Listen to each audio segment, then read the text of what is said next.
do something you're very passionate about, and don't try to chase what is kind of the hot passion of the day.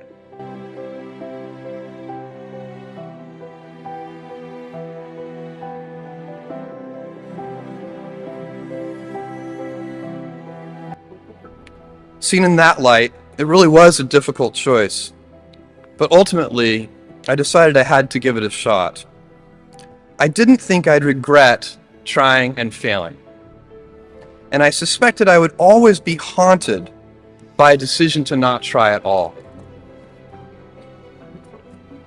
After much consideration, I took the less safe path to follow my passion, and I'm proud of that choice. I met Jeff Bezos 25 years ago, and he told me, Dave, I want you to invest in my company. What are you doing? I'm going to start a bookstore in my garage. Okay, and I'm going to put it online. People buy online, and I'm going to ship out of my garage. But if you invest in me, Dave, someday I'm going to be the richest man in the world. I'll do over $100 billion. First of all, there is no such thing as $100 billion 25 years ago. Statistically, there's no such thing.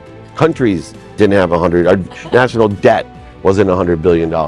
And this dude's telling me at 26 years old that he's going to be the richest man in the world because he has a garage and the internet?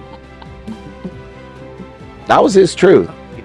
No, but he did not know it, and neither did I. But the difference between him and I is I was laughing, scoffing, and jesting at him, and he was already applauding himself, going, at the right way, at the perfect time, I'm going to make as much as I can as quickly. And I'm sitting there going, there's no way this is going to be a big business.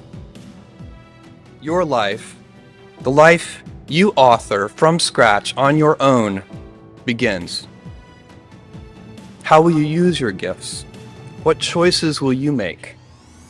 Will inertia be your guide, or will you follow your passions? Will you follow dogma, or will you be original? Will you choose a life of ease, or a life of service and adventure? Will you wilt under criticism, or will you follow your convictions? Will you bluff it out when you're wrong, or will you apologize? Will you guard your heart against rejection, or will you act when you fall in love?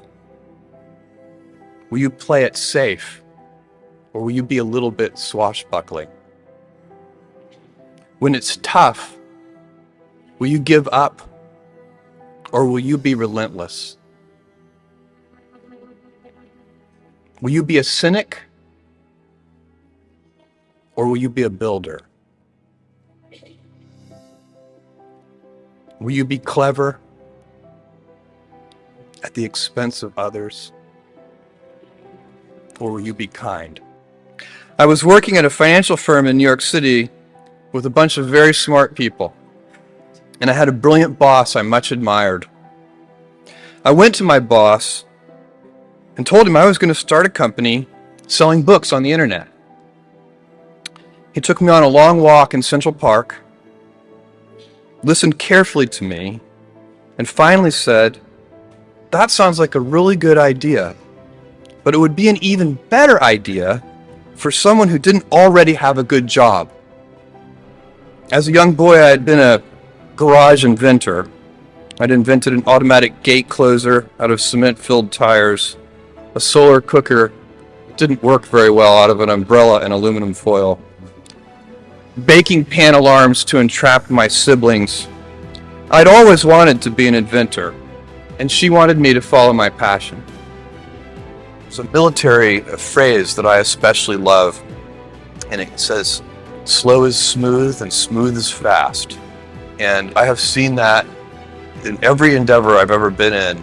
That's the kind of thing that really allows you to make progress. You know, you get certain gifts in life and you want to take advantage of those, but I guess my advice on adversity and success would be to be proud not of your gifts, but of your hard work and your choices.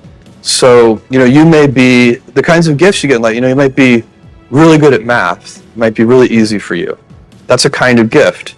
But practicing that math and taking it to the next step, that could be very challenging and hard, and take a lot of sweat. That's a choice. You can't really be proud of your gifts because they were given to you. You can be grateful for them and thankful for them. But your choices, you choose to work hard. You choose to do hard things. Those are choices that you can be proud of. You can choose. We all get to choose our life stories, and it's the choices that define us, not our gifts. Everybody in this room has many gifts. I have many gifts. You can never be proud of your gifts because they're gifts. They were given to you. You might be, tall, or you might be really good at math, or you might be extremely beautiful or handsome, or there are many gifts, and you can only be proud really of your choices because those are the things that you are acting on.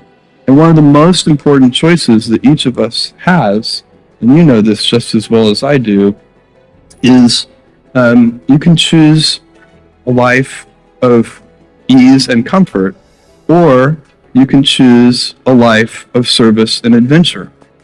And when you're 80, which one of those things do you think you're going to be more proud of? You're going to be more proud of having chosen a life of service and adventure. There's never been a better time to be alive. I mean, it's just incredible the amount of inspiration that the world generates for me, and I think for a lot of people. It's insane, the amount of change and invention and opportunity.